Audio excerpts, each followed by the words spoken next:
तो आज हम लोग बैटरी के बारे में समझेंगे कि बैटरी क्या होती है और थोड़ा सा उसकी रफली किस मोड में वो वर्क करती है वो समझेंगे। ज़्यादा डिटेल नहीं पढ़नी है हमें बैटरी की, जो डिटेल्ड है उसकी वर्किंग की, वो किस तरह से वर्क करती है, क्या होता है, वो केमिस्ट्री का पार्ट है, बेसिकली इलेक्ट्रोकेमिस्ट्री का। ठीक है ना।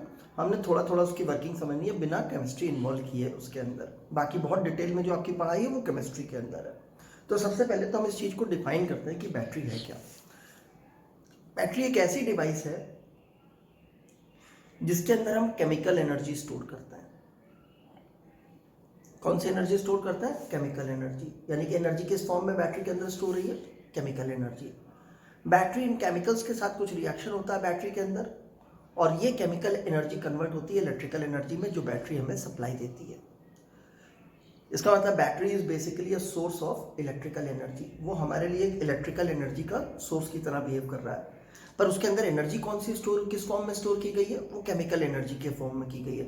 यानी कि उसके अंदर केमिकल एनर्जी है, वो कुछ तरह के रिएक्शंस करेगी, उन केमिकल एनर्जी को इलेक्ट्रिकल एनर्जी में कन्वर्ट करके हमें सप्लाई देगी। ठीक है। तो बैटरी के अंदर जो केमिकल प्रेजेंट है, उस केमिकल में पॉजिटिव आयन और नेगेटिव आयन्स प्रेजेंट है। दो तरह के आयन्स हो गए, पॉजिटिव और नेगेटिव। मान लो दिस कंटेनर जो है, इसके अंदर वो केमिकल प्रेजेंट है जो बैटरी वाला केमिकल है, जिसके अंदर आयन्स प्रेजेंट है, पॉजिटिव और नेगेटिव। और ये क्या है? दो मेटल की प्लेट्स हैं जिन्हें हम बैटरीज की प्लेट्स कहते हैं या बैटरी के इलेक्ट्रोड्स कहते हैं, कैथोड एनोड कहते हैं इन्हें। ठीक है।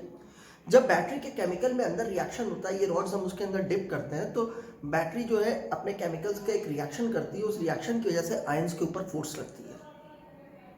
उस केमिकल रिएक्शन की वजह से एक फोर्स जनरेट होती है, वो फोर्स आयंस के ऊपर लगती है, और रिजल्ट क्या होता है?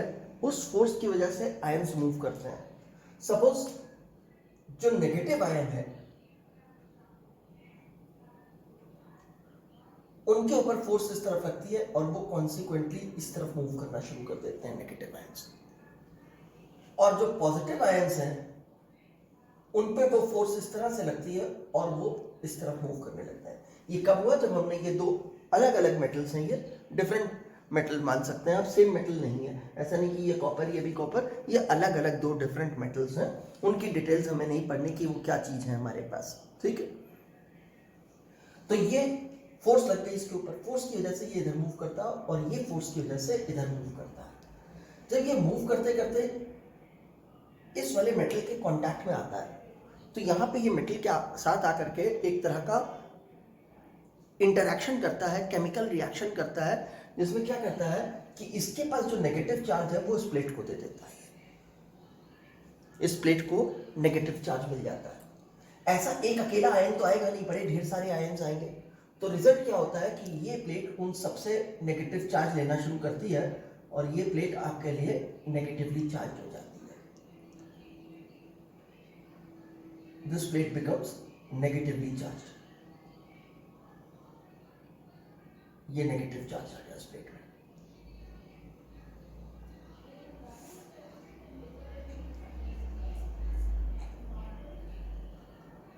और इसी तरह जब ये पॉजिटिव आयन इसके पास आता है तो वहां पे एक तरह का केमिकल रिएक्शन होता है जिसकी वजह से ये प्लेट इलेक्ट्रॉन्स देती है, इसे आयंस को न्यूट्रलाइज करती है।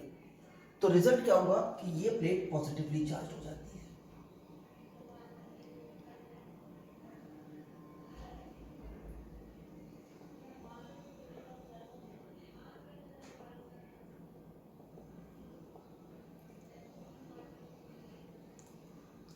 ये एक साथ चार्ज नहीं आया है। आप मानो हमने प्लेट्स डिप की, आयंस मूव किए, धीमे धीमे ड्रिफ्ट हुए, यहाँ वाला आयन थोड़ा आगे गया, उसका आगे वाला थोड़ा आगे गया, सब थोड़ा थोड़ा मूव करते करते आगे गए, और रिजल्ट क्या हुआ? यहाँ पे पहुंचे नेगेटिव आयंस। नेगेटिव आयंस ने आकर के अपने को न्यूट्रलाइज करने के लिए इलेक्ट्रॉन्स इसको दे दिए, खुद न्यूट्रलाइज हो गए। और पॉजिटिव आयन यहाँ पहुंचे तो उन्होंने क्या किया? इससे इलेक्ट्रॉन ले लिया और खुद को न्यूट्रलाइज कर लिया। यानी कि दोनों तरह के आयंस अपने को न्यूट्रलाइज करने की कोशिश कर रहे हैं। ठीक है। अब क्या होता है, जैसे जैसे इसके ऊपर नेगेटिव चार्ज बढ़ने लगता है, इस पर पॉजिटिव चार्ज बढ़ने लगता है, तो ये इन नेगेटिव आयंस के ऊपर फोर्स लगाने लगती है कि ना आए, और ये पॉजिटिव वाली इन पॉजिटिव आयंस पे फोर्स लगाना शुरू कर देती है कि ये पॉजिटिव आयन उस तक ना आए। पर एक बैटरी की फोर्स, हमने कहा बैटरी के केमिकल रिएक्शन की फोर्स है, ठीक है, से बैटरी फोर्स उसको नाम दे देते हैं। वो क्या कर रही है, वो जो है इसको इधर लाने की कोशिश कर रही है नेगेटिव वाले को और पॉजिटिव को उधर।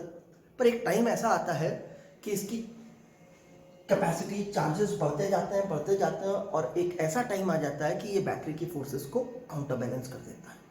यानी कि इस चार्ज की वजह से जो इस नेगेटिव पे फोर्स लग रही है और इस पॉजिटिव की वजह से जो इस नेगेटिव पे फोर्स लग रही है, आप देखो ये दोनों चार्ज हो गए हैं, तो ये पॉजिटिव भी इस नेगेटिव के ऊपर फोर्स लगा रहा होगा अपनी तरफ अट्रैक्ट करने के लिए, ये नेगेटिव भी इसके ऊपर फोर्स लगा रहा है, कैसा करने के लिए, इसको रिपेल करने के लिए। तो ये दोनों फोर्सेस मिल करके रोकना चाहती हैं कि ये आगे ना जाए, और बैटरी की फोर्स इसको इधर ले जाना चाहती है। इक्विलिब्रियम आ गया, इलेक्ट्रिकल फोर्स और बैटरी फोर्स में इक्विलिब्रियम आ गया, सब कुछ रुक गया। इसके बाद इसमें और इसमें चार्ज पड़ना बंद हो जाएगा। इसका मतलब है इसका एक मैक्सिमम पोटेंशियल आ गया, इसका एक मैक्सिमम पोटेंशियल आ गया, इसका नेगेटिव पोटेंशियल और इसका पॉजिटिव पोटेंशियल आ गया। हम ऐसा मान के चल रहे हैं। अभी जिस तरह का केमिकल हमने लिया उसमें दो तरह के आयंस लिए थे, तो वो इस तरह से हो गया। अब क्या हुआ कि ये जो मैक्सिमम पोटेंशियल डिफरेंस है इन प्लेट्स के बीच का, इसको नाम दिया हमने सेल का ईएमएफ। हमने इस मैक्सिमम पोटेंशियल डिफरेंस को नाम दिया ईएमएफ, इलेक्ट्रोमोटिव फोर्स। ध्यान रखो ये फोर्स नहीं है, पोटेंशियल डिफरेंस है। नाम इसका जो है वो मिसलीडिंग है, मिसनॉर्मल है, अपने नाम के अनुरूप उसका काम नहीं है पोटेंशियल डिफरेंस, पर नाम में फोर्स लगा हुआ है इलेक्ट्रोमोटिव फोर्स, ठीक है। तो इसका यूनिट जो है वो पोटेंशियल डिफरेंस का यानी वोल्ट होगा, ना कि फोर्स का न्यूटन। तो जो इन दोनों के बीच में मैक्सिमम पोटेंशियल डिफरेंस आ गया, इसके बाद मतलब इसमें नेगेटिव चार्ज नहीं बढ़ रहा है, इसमें पॉजिटिव चार्ज नहीं बढ़ रहा है, एक मैक्सिमम पोटेंशियल डिफरेंस मेंटेन हो गया है।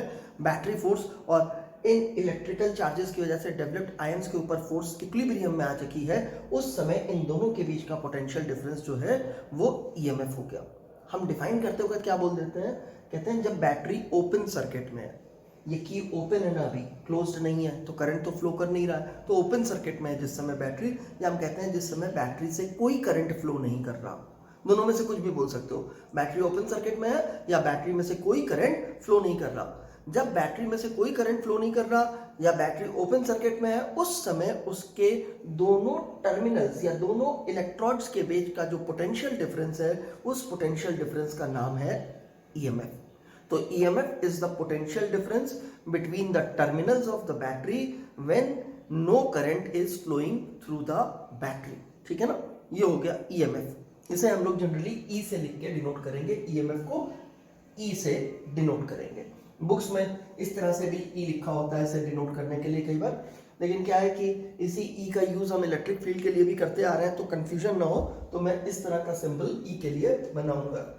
EMF हो गया। अब क्या है कि अगर इस स्विच को क्लोज कर दिया जाए, यहां पे कोई डिवाइस लगी हुई है, इलेक्ट्रिकल डिवाइस, अगर हम क्लोज कर दें, अंदर तो इक्विलिब्रियम था, फोर्स थी, बैटरी की फोर्स थी, इन चार्जेस की फोर्स थी, जिसने की वजह से आयंस इक्विलिब्रियम में था। पोटेंशियल डिफरेंस होने के बाद भी करंट नहीं फ्लो कर रहा था, क्योंकि कोई और फोर्स, बैटरी फोर्स जिसे हम कह रहे हैं, वो इस पोटेंशियल डिफरेंस की वजह से जनरेटेड फोर्स को, इलेक्ट्रिक फील्ड की वजह से जनरेटेड फोर्स को काउंटर बैलेंस कर रही थी।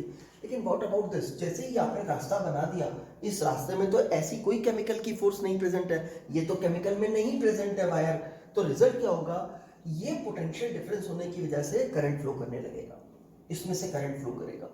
अब करंट फ्लो करने का तरीका क्या होगा, इसमें से चार्जेस कुछ इसमें एंटर करेंगे, उतने ही यहाँ के चार्जेस आगे मूव कर जाएंगे, इलेक्ट्रॉन्स, उतने ही इलेक्ट्रॉन यहाँ से आगे मूव कर जाएंगे, उतने ही यहाँ से उसी समय आगे मूव कर जाएंगे, तो थ्रू आउट होगा और उतने ही इलेक्ट्रॉन्स इसमें एंटर कर जाएंगे।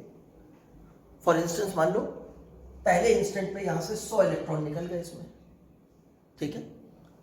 अब 100 इलेक्ट्रॉन निकले तो इसमें कितने एंटर हुए, 100। अब इसने 100 इलेक्ट्रॉन यूज किया तो इसका नेगेटिव चार्ज जो है वो कम हो गया, उसमें से 100 इलेक्ट्रॉन का नेगेटिव चार्ज माइनस कर दो तो वो आपके पास जो है इसका चार्ज हो गया, कम हो गया।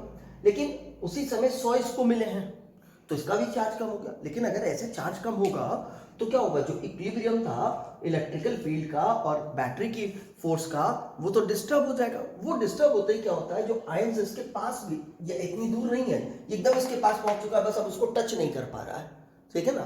तो रिजल्ट क्या होता है, जैसे ही थोड़े से भी इलेक्ट्रॉन्स इधर से इधर निकलते हैं, इसमें एंटर करते हैं, इनके चार्जेस जरा से भी डिक्रीज करते हैं तो रिजल्ट क्या होता है, थोड़ा सा ही डिक्रीमेंट होते ही कुछ आयंस फिर इसके कांटेक्ट में आ जाते हैं और इसको वो चार्ज दे देते हैं।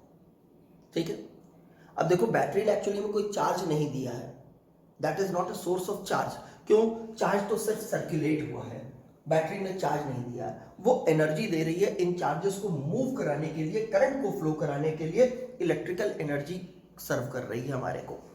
ठीक है, तो ये चलता रहता है प्रोसेस इस तरह से। जब तक हम बैटरी को यूज करेंगे तब तक क्या होगा, उसके अंदर केमिकल प्रेजेंट है, वो रिएक्ट करके फिर से आयंस देता रहेगा और वो आयंस अपने चार्जेस इनको देकर के खुद न्यूट्रलाइज होते रहेंगे, इनके चार्जेस को एक सर्टेन वैल्यू पे वो मेंटेन करके रखेंगे। क्लियर है ये चीज? अब क्या होता है, जब करंट फ्लो कर रहा है तो उस समय इक्विलिब्रियम खत्म हो चुका है, पहले इक्विलिब्रियम था, बैटरी की फोर्स अभी भी उतनी ही है, बैटरी की फोर्स अभी भी उतनी ही है, लेकिन इलेक्ट्रिकल फोर्स थोड़ी सी कम हो गई है, वीक हो गई है अंदर। तो इलेक्ट्रिकल फोर्स वीक हो गई है, इक्विलिब्रियम रहा नहीं है, इसीलिए चार्जेस का मोशन हो रहा है, अंदर आयंस मूव कर रहे हैं। तो इसका मतलब है कि जितना चार्ज पहले इसके पास होता था जब करंट नहीं फ्लो कर रहा होता था, और जितना चार्ज इसके पास होता था उस समय, अब उससे कुछ तो कम है। ठीक है, कुछ तो शायद थोड़ी वैल्यू कम हो गई है, ऐसा समझ सकते हैं हम। या फिर आप कह सकते हो कि जब मूवमेंट हो रहा है तो उस मूवमेंट में क्या हो रहा है, बैटरी की फोर्स जो वर्क डन कर रही है, अब आयंस रुक गए थे तो बैटरी की फोर्स का वर्क डन नहीं हो रहा था, लेकिन अब क्या है, आयंस फिर से मूव करने लगे हैं। तो आप ऐसे भी कह सकते हो कि जब ये आयंस मूव करेंगे, ये आयंस भी जैसे आप फ्री इलेक्ट्रॉन्स का मूवमेंट लेते थे ना, कि वो हैप्पैज़ार्ड रैंडम मोशन करते थे और चलते हुए एक दूसरे से और दूसरे आयन से टकराते थे, वैसे ही आयंस के साथ भी होगा। यानी कि इलेक्ट्रोलाइट में जब ये मूव करेंगे तो इसी इलेक्ट्रोलाइट, ये केमिकल को नाम हम दे रहे हैं इलेक्ट्रोलाइट, इलेक्ट्रोलाइट में ये मूव करेंगे या बैटरी के अंदर प्रेजेंट केमिकल में मूव करेंगे, उस केमिकल के अंदर प्रेजेंट दूसरे मॉलिक्यूल आयंस, उनसे इनका कोलिजन होगा। वो कोलिजन एक तरह का ऑब्स्ट्रक्शन ऑफर करेगा आयंस के फ्लो में। बैटरी की फोर्स को उस ऑब्स्ट्रक्शन को ओवरकम करने के लिए वर्क डन करना पड़ेगा। तो बैटरी की कुछ एनर्जी तो अंदर ही यूज हो जाएगी उसको ओवरकम करने में, रेजिस्टिव फोर्सेस को, कोलिजन की फोर्सेस को ओवरकम करने में, और बाकी हमारे को आउटपुट के रूप में कुछ डन होगा सर्कुलेट कराने में चार्ज को। इसका मतलब है कि अंदर एक रेजिस्टेंस है, इसके केमिकल के अंदर, इलेक्ट्रोलाइट के अंदर, बैटरी के अंदर एक रेजिस्टेंस प्रेजेंस है, इसे हम बैटरी की इंटरनल रेजिस्टेंस बोलते हैं। ठीक है, और जिस समय बैटरी से करंट फ्लो कर रहा होता है उस समय अगर इन्हीं दो टर्मिनल्स के अक्रॉस पोटेंशियल डिफरेंस मेजर किया जाए तो उस पोटेंशियल डिफरेंस को हम कहते हैं टर्मिनल वोल्टेज या टर्मिनल पोटेंशियल डिफरेंस। ठीक है, तो terminal voltage of a battery या terminal potential difference of a battery क्या है, it is the potential difference between the terminals of the battery when the battery is in close circuit और when current is flowing through the battery. जब current नहीं flow कर रहा था तो हमने इसी पोटेंशियल डिफरेंस के, इन्हीं दोनों के बीच के पोटेंशियल डिफरेंस को नाम दिया था ईएमएफ, और जिस समय करंट फ्लो कर रहा है उस समय इन्हीं दो के बीच में जो पोटेंशियल डिफरेंस है उसे हमने नाम दिया है टर्मिनल वोल्टेज या टर्मिनल पोटेंशियल डिफरेंस। इसे हम कैपिटल वी से डिनोट करते हैं। ठीक है, कैपिटल वी से डिनोट किया जाता है। हम बाद में समझेंगे कि कैसे क्या रिलेशन है ई और वी का। अभी हमें ये समझ में आ गया, दो टर्म्स हो गए और बैटरी की एक बेसिक वर्किंग भी समझ में आ गई। अब बैटरी में क्या है, केमिकल है, वो रिएक्ट किए जा रहा है, आयंस को मूव करा रहा है, लेकिन धीमे धीमे क्या होता है, कुछ तरह की बैटरीज ऐसी होती हैं कि उसका केमिकल एग्जॉस्ट होने लगता है, खत्म होने लगता है, उसको किसी तरह से उस केमिकल को वापस रिकम्पनसेट नहीं किया जा सकता है, तो फिर ये सेल की एनर्जी धीमे धीमे डाई डाउन होने लगती है और ये सेल वीक हो जाता है और फिर हमें सप्लाई नहीं दे पाता है एनर्जी की। ठीक है ना, तो बैटरी ध्यान रखिएगा सोर्स ऑफ एनर्जी है, ना कि सोर्स ऑफ चार्ज। और दूसरी चीज किस तरह से वर्किंग कर रही है आप देख रहे हैं, दो तरह के हमने टर्मिनल्स का क्रॉस पोटेंशियल डिफरेंस डिफाइन किया है, ईएमएफ और टर्मिनल वोल्टेज। और हमें समझ में आ गया है कि अंदर जो आयंस मूव कर रहे हैं उनके भी मोशन को ऑब्स्ट्रक्ट करने के लिए कोई अंदर में एक रेजिस्टेंस प्रेजेंट है, इंटरनल रेजिस्टेंस, और बाहर के सर्किट में जो रेजिस्टेंस प्रेजेंट होगी वो एक्सटर्नल रेजिस्टेंस है। ठीक है, अब एक बार फिर से देखते हैं बाहर कैसे फ्लो हो रहे थे, इलेक्ट्रॉन्स इस तरह से जा रहे थे, और इलेक्ट्रॉन अगर इस तरह से जा रहे थे तो इसका मतलब है इलेक्ट्रॉन के ऑपोजिट डायरेक्शन में करंट फ्लो करता था, तो करंट का फ्लो ये हो रहा है। अंदर देखते हैं क्या हुआ, इलेक्ट्रॉन इधर जा रहा है, बाहर करंट कैसे मिला है, एक बार बाहर का करंट मार्क करें, इलेक्ट्रॉन्स का फ्लो इधर, तो करंट हमें मिला है इस डायरेक्शन में, ठीक है। अंदर भी तो चार्जेस मूव कर रहे हैं, उन चार्जेस के मूवमेंट की वजह से अंदर भी करंट मिलेगा हमारे को। अब देखिए अंदर क्या है, ये आयन इधर जा रहा है नेगेटिव वाला, तो इस नेगेटिव आयन की वजह से एक करंट मिलेगा, मैं आई नेगेटिव लिख देता हूं उसे, या आई उसके नीचे नेगेटिव आयन बना देता हूं इस तरह से। एक करंट तो ये मिलेगा, इस करंट की डायरेक्शन क्या मिली, ये इसके फ्लो के ऑपोजिट, और एक करंट इसकी वजह से मिलेगा आई पॉजिटिव, इसकी डायरेक्शन क्या होगी, पॉजिटिव आयन के फ्लो में, वो इधर ही फ्लो कर रहा है, तो ये आपके पास करंट्स की डायरेक्शन होगी अंदर। इसका मतलब बाहर जो करंट है और अंदर जो करंट है वो ऑपोजिट डायरेक्शन में है, उसका फ्लो ऑपोजिट डायरेक्शन में है। बाहर करंट फ्लो कर रहा है हाई पोटेंशियल वाले टर्मिनल से लो पोटेंशियल वाले टर्मिनल के लिए, और अंदर करंट फ्लो कर रहा है लो पोटेंशियल से हाई पोटेंशियल। देखो हमने शुरू में करंट की डेफिनेशन दी थी कि करंट जो है हाई पोटेंशियल से लो पोटेंशियल फ्लो करता है, पर यहाँ उल्टा हो गया, अंदर आप देख रहे हो कि करंट जो है वो लो पोटेंशियल से हाई पोटेंशियल फ्लो करने लगा। ऐसा क्यों हो रहा है, इसे एक एडिशनल फोर्स, जिसे हमने कहा बैटरी के केमिकल के रिएक्शन की वजह से एक जनरेटेड फोर्स या बैटरी फोर्स है, तो वो फोर्स जो है वो ले जा रही है इसको इधर, ये खुद नहीं जाना चाहता। अगर वो फोर्स नहीं होती तो ये पॉजिटिव वाला आयन इधर आने की कोशिश करता है इस नेगेटिव की तरफ अट्रैक्ट होकर के, ये नेगेटिव वाला इधर जाने की कोशिश करता, लेकिन वो फोर्स इसे जबरदस्ती ले जा रही है, ठीक है ना। जैसे ये ऑब्जेक्ट है, कहा किसी ऑब्जेक्ट को अगर आप रिलीज करेंगे तो वो किधर फॉल करेगा, का नीचे की तरफ गिरेगा। लेकिन मान लो इसी ऑब्जेक्ट में मैं नीचे एक स्प्रिंग लगा दूं, और वो एक जगह पे स्प्रिंग ऐसे फिक्स कर दिया मैंने, एक एंड नीचे फिक्स कर दिया, इसके ऊपर ऑब्जेक्ट रखा और इस स्प्रिंग को दबा दिया। अब मैं ऑब्जेक्ट को छोड़ूं तो क्या ये नीचे फॉल करेगा मेरे छोड़ने के बाद, नहीं, स्प्रिंग कंप्रेस्ड है, ज्यादा कंप्रेस किया मैंने एडिशनल फोर्स लगा के, तो ये ऊपर मूव करेगा, क्योंकि वो एक एडिशनल फोर्स आ गई ना स्प्रिंग की, जो ग्रेविटी की फोर्स के अगेंस्ट भी ले जाएगी। तो वैसे ही यहाँ बैटरी के केमिकल रिएक्शन की एक एडिशनल फोर्स आ गई है जो इसको उसके अगेंस्ट ले जा रही है। तो अब एक और इंपॉर्टेंट पॉइंट मालूम चल गया कि बैटरी के अंदर करंट की डायरेक्शन और बैटरी के बाहर करंट की डायरेक्शन, इंटरनल सर्किट में और एक्सटर्नल सर्किट में करंट की डायरेक्शन ऑपोजिट है। एक्सटर्नल में करंट जो है वो बैटरी के पॉजिटिव टर्मिनल से हाई पोटेंशियल वाले टर्मिनल से लो पोटेंशियल के लिए फ्लो कर रहा है, और अंदर क्या है, लो वाले से हाई के लिए फ्लो कर रहा है। इन दोनों करंट्स का सम वही होगा जो ये करंट है। तो इस तरह का आपके पास एक सर्कुलेशन बना हुआ है करंट का इसमें, ठीक है ना। ये करंट इस तरह से फ्लो करता है बैटरी में, और हमें अब ईएमएफ मालूम है, टर्मिनल वोल्टेज मालूम है, और ये समझ में आ गया कुछ इंटरनल रेजिस्टेंस भी होती है। अब जो सेल का ईएमएफ होता है वो डिपेंड किस किस चीज पे करता है, एक उसके अंदर जो आप केमिकल यूज कर रहे हो उसके ऊपर डिपेंड करता है कि वो कौन सा केमिकल है। दूसरी चीज, ये जो मेटल की रॉड्स लगा रहे हो आप, एनोड और कैथोड, बैटरी की प्लेट्स, ये किस चीज की बनी हुई है इसके ऊपर डिपेंड करता है, ठीक है।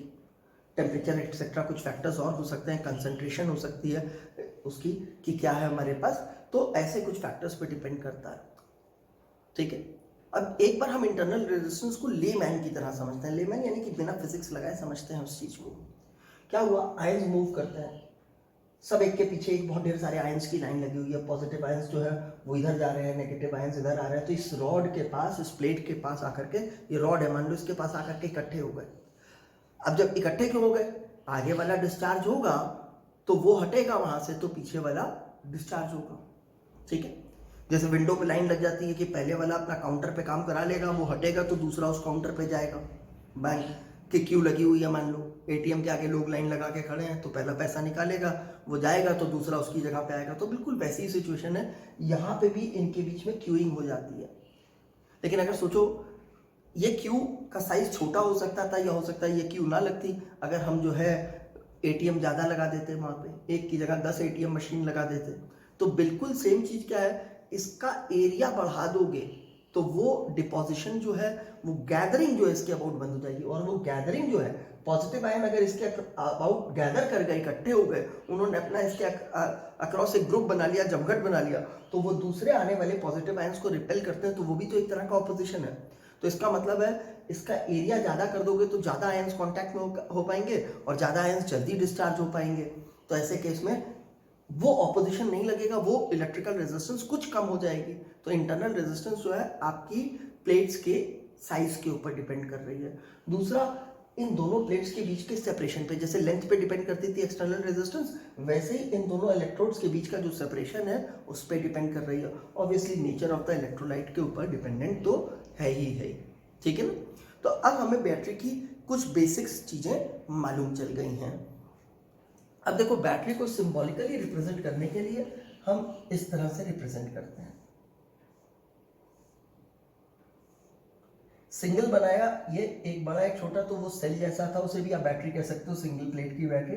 ऐसा आपने लगा दिया, कुछ सेल्स की कॉम्बिनेशन हो गई तो वो आपके पास बैटरी हो गई, ठीक है।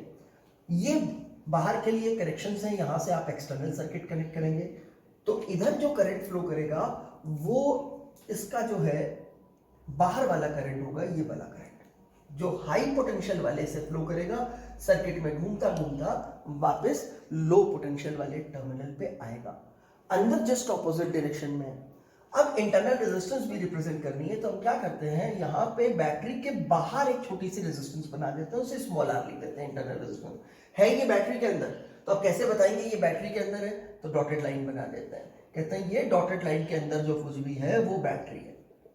इस बैटरी का रिप्रेजेंटेशन कर दिया हमने, ठीक है। तो बैटरी की रिप्रेजेंटेशन इस तरह से हो गई हमारे पास, ये बैटरी को हमने रिप्रेजेंट कर दिया। अब कई तरह के सेल्स होते हैं, वो कोई बहुत ज़्यादा हमारी स्टडी का पार्ट नहीं है। हमने एक सेल्स के बारे में ये समझ लिया, ईएमएफ समझ लिया, इंटरनल रेजिस्टेंस समझ लिया, टर्मिनल वोल्टेज समझ ली। अब हमें कुछ चीज़ें और समझनी है बैटरी के बारे में। अब हम कह रहे थे कि बैटरी जो होती है ना, उसके अंदर केमिकल होता है, धीमे धीमे वो केमिकल एग्जॉस्ट हो जाता है, उसके पास और कैपेसिटी नहीं रहती कि वो फर्दर आयंस जनरेट कर सके। आयंस आप देख रहे हो न्यूट्रलाइज हो रहे हैं, बाद में उसकी कैपेसिटी नहीं रह गई कि वो फर्दर आयंस जनरेट कर सके उस कैपेसिटी क्वांटिटी में, जिस क्वांटिटी में इन प्लेट्स को चाहिए। जब अंदर से आयंस की सप्लाई नहीं मिलेगी तो रिजल्ट क्या होगा, धीमे धीमे ये प्लेट्स न्यूट्रलाइज हो जाएंगी, ठीक है। तो सेल हमारा इसी तरह, जैसे सेल खरीद के लाते हो तो क्या होता है, कुछ समय के बाद वो सेल यूजलेस हो जाता है आपका। लेकिन कुछ दूसरी तरह की बैटरीज आती हैं हमारे पास जिनको चार्ज किया जा सकता है, यानी कि बाहर से उनके अंदर अगर हम एक्सटर्नल सोर्स से करंट भेजें तो वो अंदर जब करंट आता है तो जो पहले आयंस न्यूट्रल मॉलिक्यूल्स बन रहे थे उन न्यूट्रल मॉलिक्यूल्स को फिर से आयंस बना देता है, यानी कि आयंस की गिनती इसमें फिर से पूरी कर देता है। ये सेकेंडरी बैटरीज कहलाती हैं या चार्जेबल बैटरीज कहलाती हैं हमारे पास। इन्हें हम बार बार यूज कर सकते हैं, एक बार डिस्चार्ज हो गई तो फिर हमने चार्ज कर लिया और फिर यूज कर लिया, ठीक है। अब देखो, अगर करंट ऐसे फ्लो कर रहा है जैसे अभी मान रहे, बड़े वाले टर्मिनल से बाहर निकल रहा है और छोटे वाले टर्मिनल के लिए एंटर कर रहा है, तो इस समय बैटरी डिस्चार्ज हो रही है। डिस्चार्ज हो रही है का मतलब है वो अपनी केमिकल एनर्जी को इलेक्ट्रिकल एनर्जी में कन्वर्ट करके आपको उस इलेक्ट्रिकल एनर्जी की सप्लाई दे रही है, ठीक है। और जस्ट अगर उल्टा बना हो,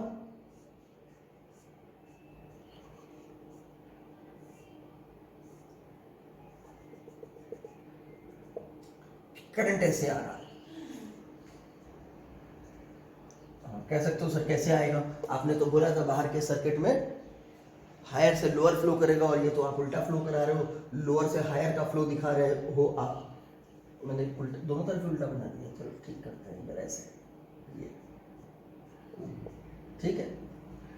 क्या हुआ होगा, हमने यहां पे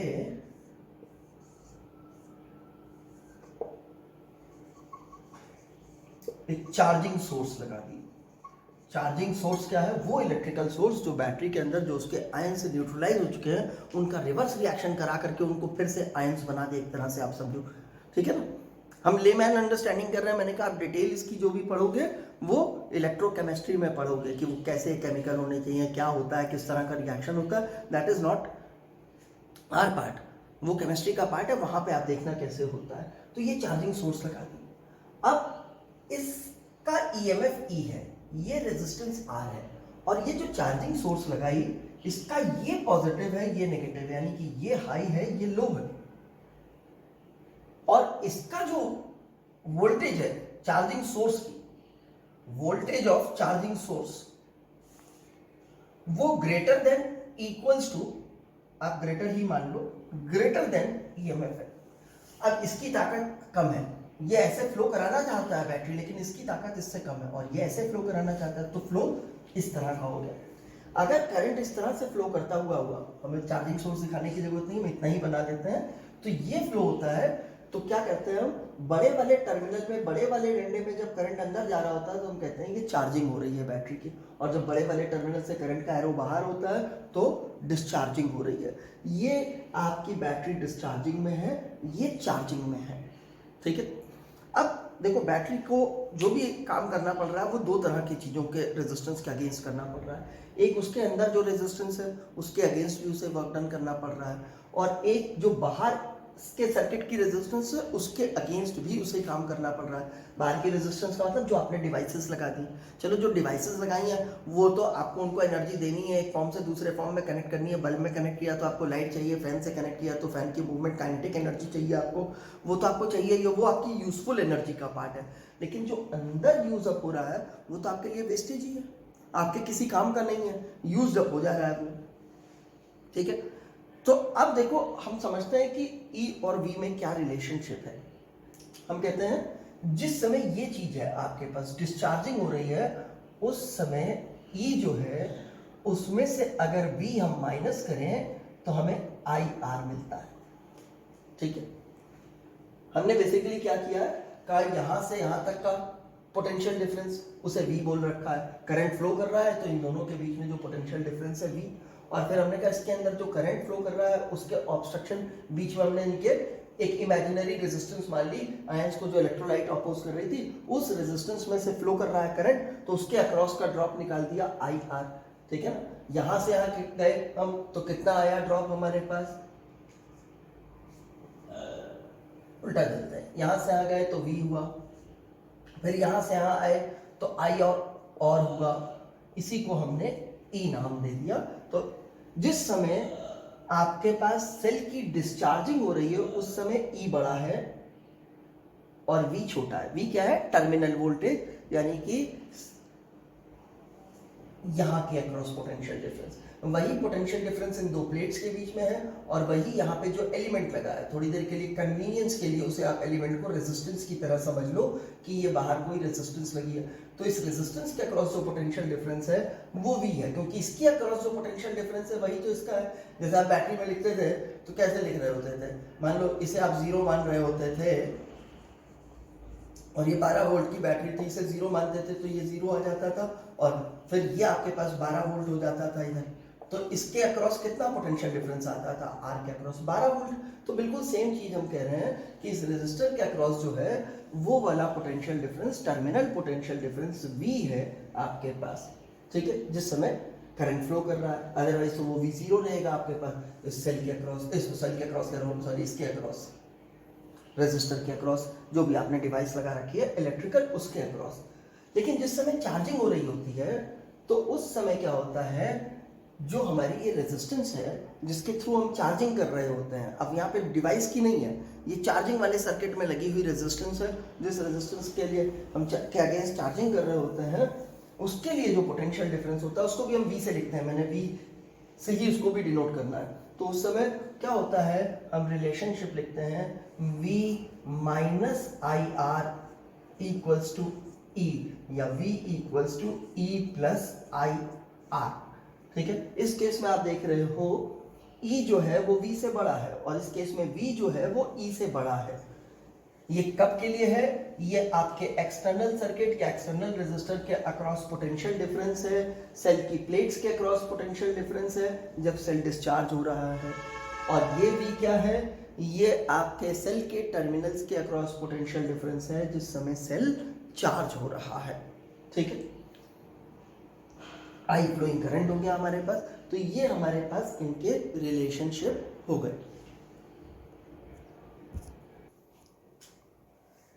अब देखो अगर इसके अक्रॉस पोटेंशियल डिफरेंस V है तो उसे तो हम IR भी लिख सकते हैं, तो V का मतलब IR भी होता है आपके पास। तो इसका मतलब है इस रिलेशनशिप में अगर हम देखें तो हम लिख सकते हैं E equals to V plus IR, और V को अगर रिप्लेस कर दें तो E equals to I bracket में R plus R, I R लिखा था, I कॉमन ले लिया दोनों में, ये आ गया I equals to E upon R plus R. इसको और अच्छे से लिख देते हैं, ये क्या है, ये R एक्सटर्नल है, इनफैक्ट नेट R एक्सटर्नल है, जो आपने एक्सटर्नल सर्किट लगा रखा है उसकी इक्विवेलेंट रेजिस्टेंस है ये, और ये इंटरनल रेजिस्टेंस है। अब ये दोनों डायरेक्टली ऐड हो रहे हैं टोटल रेजिस्टेंस के लिए, इसका मतलब नेट एक्सटर्नल रेजिस्टेंस और सेल की इंटरनल रेजिस्टेंस दोनों हमेशा सीरीज में होंगी। अगर एक सेल बना लें हम,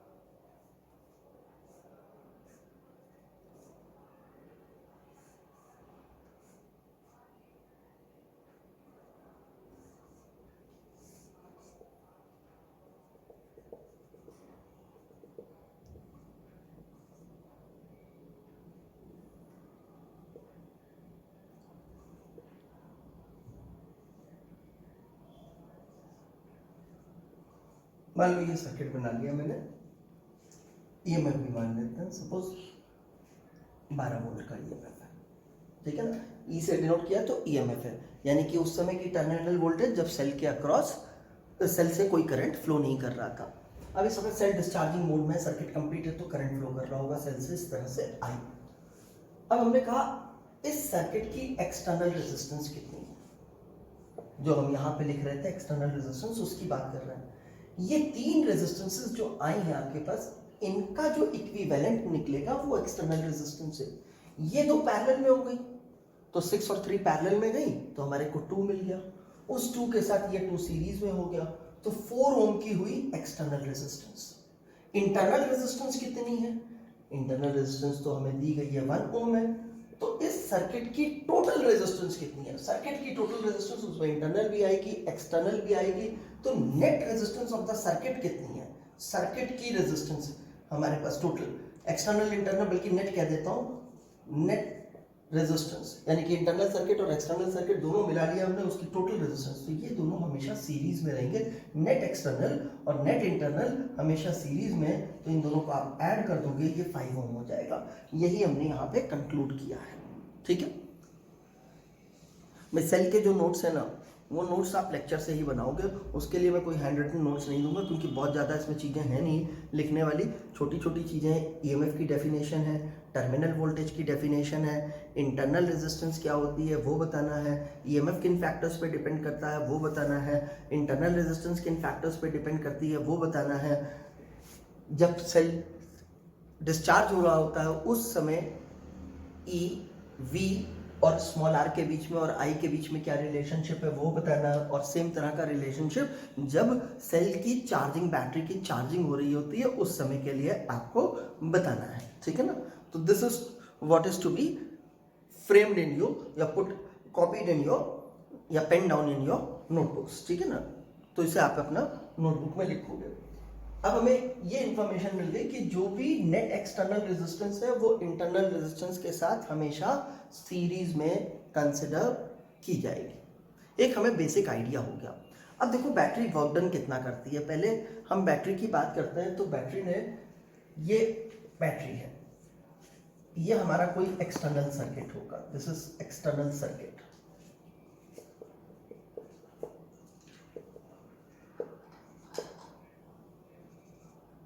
ये बैटरी है आपके पास।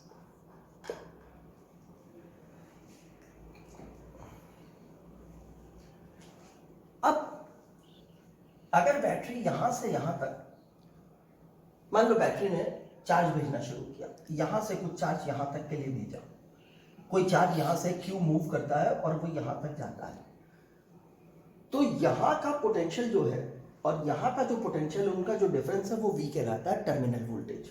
तो यहां से यहां तक का वर्क क्या हो गया, क्यू चार्ज के ऊपर QV हो गया। और अगर पूरा यहां से यहां तक का कंसिडर करें हम, तो बैटरी ने इसके अगेंस्ट जो किया वो भी हो गया, प्लस इस इंटरनल रेजिस्टेंस के अगेंस्ट जो किया होगा वो भी हो गया। तो उस समय ई था हमारे पास, वो टोटल वर्क डन जो है वो क्यू ई हो गया हमारे पास। ठीक है, ये वर्क डन पर हमारे पास आ गया। अब हमने कहा अगर क्यू चार्ज सर्कुलेट हुआ है उसको टी से डिवाइड कर दें, इसे टी से डिवाइड कर दें, तो ये आ गया हमारे पास वी आई और ये आ गया ई आई। ये वी आई क्या है, एक्सटर्नल सर्किट के लिए पावर है आपके पास, और ये पूरा बैटरी ने जो पावर सप्लाई की है वो है। अब अगर इसमें से इतना माइनस कर दें तो E माइनस वी इंटू आई, ये क्या हो गया, ये पावर डिसिपेटेड हो गई, दिस इज पावर डिसिपेटेड। ठीक है,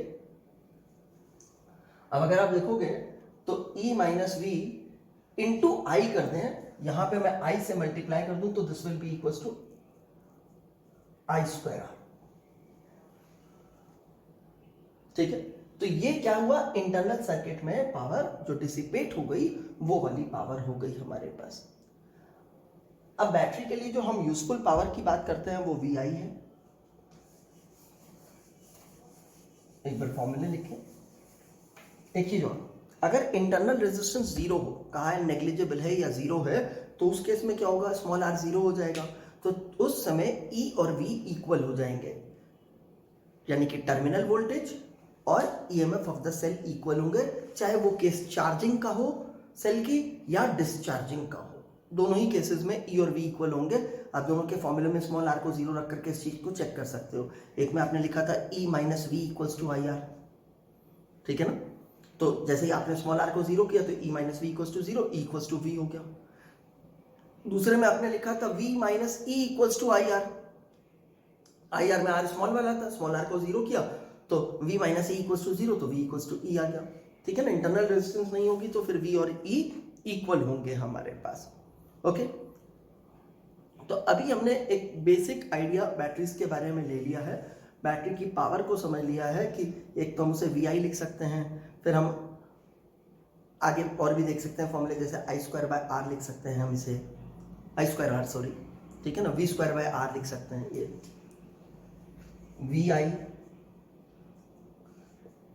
आई square R V square by R. देखो v हटाया है, v को आप आई आर लिख सकते हो।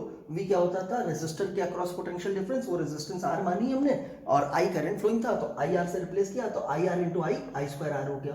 इसी में सोचो अगर i को हटा दूं v बाय आर से तो v स्क्वायर बाय आर आ जाएगा। ये हमारे सर्किट के लिए पावर की बात हो गई, ठीक है ना। देखो, जब इलेक्ट्रिसिटी का जहां जनरेशन होता है, ट्रांसमिशन उससे बहुत दूर होता है, इलेक्ट्रिसिटी का यूज बहुत दूर होता है, वहां से वो वायर्स के थ्रू ट्रांसपोर्ट की जाती है। कहीं एकदम जो है ऐसी जगह पे जहां आबादी बहुत कम होती है वहां इलेक्ट्रिसिटी जनरेट होती है, और वहां से वो बड़े बड़े शहरों में, शहरों के आउटस्कर्ट्स में, इंडस्ट्रियल जोन्स में जाती है सब, तो उसकी सप्लाई होती है। और ये बहुत बड़ा डिस्टेंस है तो बहुत लंबी लंबी वायर्स लगती हैं। अब वो लंबी लंबी जो वायर्स लगेंगी उनकी रेजिस्टेंस लेंथ के डायरेक्टली प्रोपोर्शनल होती थी, तो उन वायर्स की रेजिस्टेंस बहुत होगी, तो बहुत बड़ी एनर्जी जो है उसमें डिसिपेट हो जाएगी। अगर हम per unit time energy dissipated की बात करें तो वो, अगर हम आई कांस्टेंट रखें कि हम 5 एम्पियर का करंट ही भेजेंगे तो क्या होगा, आई स्क्वायर आर हो जाएगा हमारे पास, ठीक है। तो वहां पे हम क्या करते हैं, हम इस वाले फॉर्मूले के बेसिस पे करते हैं। यहाँ पे आर के इनवर्सली, वहां आर के डायरेक्टली प्रोपोर्शनल थे, हम पोटेंशियल डिफरेंस ज्यादा रखते हैं, हम पोटेंशियल डिफरेंस बढ़ा करके करते हैं। और हमारे पास पोटेंशियल डिफरेंस बढ़ाने के लिए जो डिवाइस होती है वो ट्रांसफार्मर होता है, जिसका हम एसी पे पढ़ेंगे, वो एसी के साथ ही यूज हो सकता है, और इसीलिए हम एसी को डीसी के ऊपर प्रेफर भी करते हैं कि उसके साथ ट्रांसफार्मर यूज हो सकता है, उसकी वोल्टेज हम कम ज़्यादा कर सकते हैं। आप घर के बाहर निकलोगे तो आपको ट्रांसफार्मर्स दिखेंगे, और कहीं जगह लाइंस के ऊपर जो है, रेलवे स्टेशन गए वहाँ पे इलेक्ट्रिसिटी की कोई चीज़ लगी थी, उसके ऊपर लिखा था डेंजर, तो उसके ऊपर एक वोल्टेज लिखी थी, देखो कितनी हो सकता है 10,000 वोल्ट लिखी हो, ठीक है ना। ऐसे ही आप हॉस्पिटल में गए, वहाँ एक्सरे मशीन थी, वहाँ पे भी हो सकता है वोल्टेज लिखी हो 20,000 वोल्ट। आपके घर में जो सप्लाई आती है वो 220 से 250 वोल्ट की है आपके पास, तो घर पे कम आ रही है, ये आप काम ट्रांसफार्मर से ही कर रहे हो, आपकी लोकेलिटी में भी इसीलिए ट्रांसफार्मर लगाया गया है, ठीक। खैर हम ट्रांसफार्मर की बात नहीं करते हैं, हमने बैटरी के बारे में एक बेसिक इन्फॉर्मेशन और उसके लिए एक्सटर्नल सर्किट को डिलीवर्ड पावर की बात कर ली है, ठीक है। अब हम देखेंगे कि हम सेल्स का कॉम्बिनेशन कैसे करेंगे, हम आपस में सेल्स की ग्रुपिंग कैसे करेंगे। जैसे रेजिस्टेंस का कॉम्बिनेशन पढ़ते थे, सीरीज का, पैरेलल का, उसी तरह हम सेल्स के बारे में भी देखना चाहते हैं कि उनको हम किस तरह से आपस में कंबाइन करेंगे। एक बार कॉम्बिनेशन स्टार्ट करने से पहले एक चीज आपको रिकॉल कर दूं, जो सेल का ईएमएफ है वो तब होता था पोटेंशियल डिफरेंस सेल के टर्मिनल्स के अक्रॉस जब सेल से कोई करंट फ्लो नहीं हो रहा था, यानी कि सेल ओपन सर्किट में होता था, ना तो उसकी चार्जिंग हो रही है ना उसकी डिस्चार्जिंग हो रही है। अब अगर ओपन सर्किट में है, ये मान लो सेल है,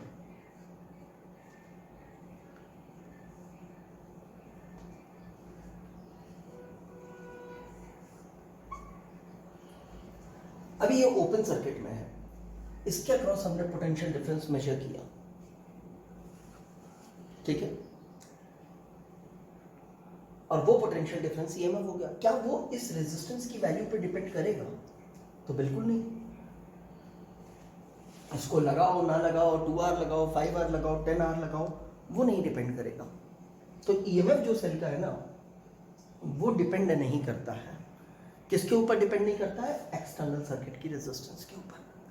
लेकिन V जो है, जब करंट फ्लो करने लगा उस समय हमें मालूम है इस टर्मिनल और इस टर्मिनल के अक्रॉस जो पोटेंशियल डिफरेंस है, इस टर्मिनल का पोटेंशियल यहाँ का पोटेंशियल हो जाएगा और इस टर्मिनल का पोटेंशियल यहाँ का पोटेंशियल हो जाएगा। तो वो टर्मिनल वोल्टेज V जो है या इसके अक्रॉस पोटेंशियल डिफरेंस भी तो वो वही है, और वो इस रेजिस्टेंस के ऊपर डिपेंड करेगा। क्यों डिपेंड करेगा?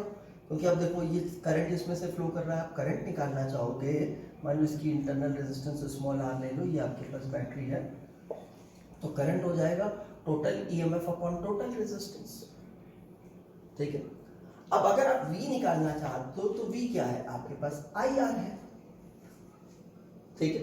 I की जगह I की वैल्यू रख दी मैंने। अब I की जगह I की वैल्यू सब्स्टिट्यूट की इसमें, तो V की वैल्यू आ गई मेरे पास ER upon R plus R, ठीक है। इसको चाहो तो ऐसे लिख दो, E upon 1 plus R by R, ठीक है। अब अगर आप देखो तो V की डिपेंडेंसी तो है R हटा तो नहीं कैपिटल वाला आपके पास। अब E एक कांस्टेंट टर्म है, R एक कांस्टेंट टर्म है, क्योंकि ये सेल बनाते वक्त जो बना दिया हमने, जिस तरह का उसके अंदर केमिकल फिलअप कर दिया, जिस तरह के प्लेट्स लगा दी वो लगा दी, जो प्लेट्स के बीच का सेपरेशन रखना था वो रख दिया, जो प्लेट्स का एरिया होना था वो हो गया, वो तो कांस्टेंट क्वांटिटी है। लेकिन इस सेल को हम कहाँ यूज करेंगे? उसी तरह के सेल को ला करके एक बच्चा अपने खिलौने में लगा सकता है, कोई रिमोट में लगा सकता है टीवी के, कोई किसी टॉर्च में लगा सकता है उसी तरह के सेल को। तो बाहर की रेजिस्टेंस का R तो सभी के लिए अलग अलग है, ठीक है ना, तो R के ऊपर डिपेंडेंट है। अच्छा, अगर मैं R बढ़ाऊं, R बड़ा करूं, यहां से देखो कैपिटल R, तो क्या होगा? R बड़ा करते ही ये वाला फ्रैक्शन मेरे लिए डिक्रीज करेगा, ये डिक्रीज करेगा तो मेरा डिनोमिनेटर डिक्रीज करेगा, डिनोमिनेटर डिक्रीज करेगा तो क्या होगा? V की वैल्यू कैसी हो जाएगी?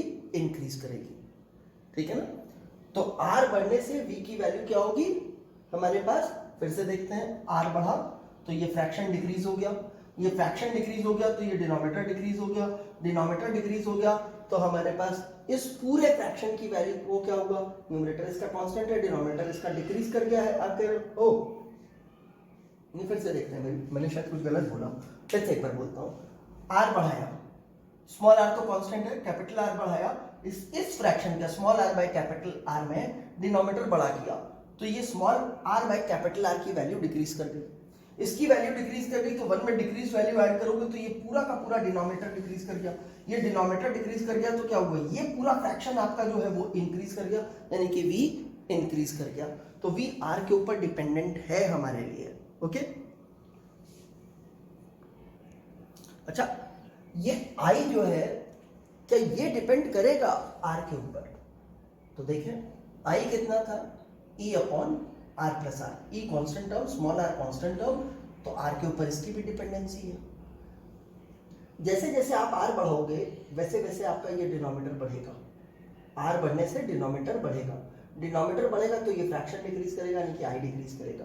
तो जितना बड़ा आर लगाओगे उतना कम करंट फ्लो करेगा। अपने दिमाग में सेट कर लो कि करंट का एक ही फॉर्मूला है हमारे पास, करंट होता है total EMF upon total resistance. Total EMF यानी कि जब सेल की ग्रुपिंग भी हम पढ़ेंगे तो उन सेल की ग्रुपिंग से जो भी नेट ईएमएफ निकलेगा, जैसे भी उसका तरीका होता होगा वो हम पढ़ लेंगे, वो नेट ईएमएफ आएगा। और नीचे उन सेल्स की कॉम्बिनेशन की वजह से उनकी एक इंटरनल रेजिस्टेंस नेट आएगी और उसके बाद एक सर्किट की एक्सटर्नल रेजिस्टेंस होगी। जो नेट इंटरनल रेजिस्टेंस आएगी वो नेट एक्सटर्नल रेजिस्टेंस के साथ हमेशा सीरीज में होगी। तो जो टोटल ईएमएफ आया डिवाइडेड बाय टोटल रेजिस्टेंस किया हमने, वो हमें करंट देगा। ये फॉर्मूला फिक्स है हमारे लिए, ठीक है। तो अब हमारे को सेल के बारे में जो जो इन्फॉर्मेशन होनी थी हो गई। अब हमारे पास अगला टारगेट जो होगा सेल का वो ग्रुपिंग का होगा। हम सेल की ग्रुपिंग पढ़ेंगे कि ग्रुपिंग ऑफ सेल क्या होता है। मेनवाइल वो अगले लेक्चर में, अगले वीडियो में आप देखेंगे। तो मेनवाइल आप क्या करेंगे, इससे रिलेटेड नोट्स बना लेंगे और अगर आपका थ्योरेटिकल या कंसेप्चुअल कोई डाउट होता है तो वो आप पोस्ट कर लोगे, ठीक है। चलिए देखिए, मान लीजिए मेरे पास एक ये बैटरी है,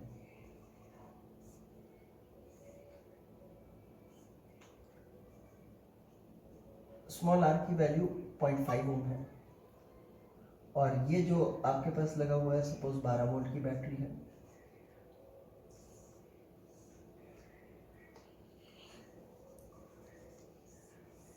ये एक एक्सटर्नल रेजिस्टेंस लगा है जिसकी एरो इस तरह से लगा दिया, तो ये इसकी वैल्यू हम चेंज कर सकते हैं। इस रेजिस्टर की रियोस्टैट बोलते हैं, इसकी वैल्यू हम रेजिस्टेंस की एक सर्टेन वैल्यू से लेके किसी एक दूसरी हायर वैल्यू तक वेरी करा सकते हैं। जैसे मान लो हो सकता है हम इसकी वैल्यू 1 ओम से 5 ओम तक वेरी कर सके, तो वो हो गया हमारे पास। अच्छा, मान लो कि इस सर्किट में फर्स्ट केस में इसकी वैल्यू R1 थी और उस R1 का मतलब था 3.5 ओम।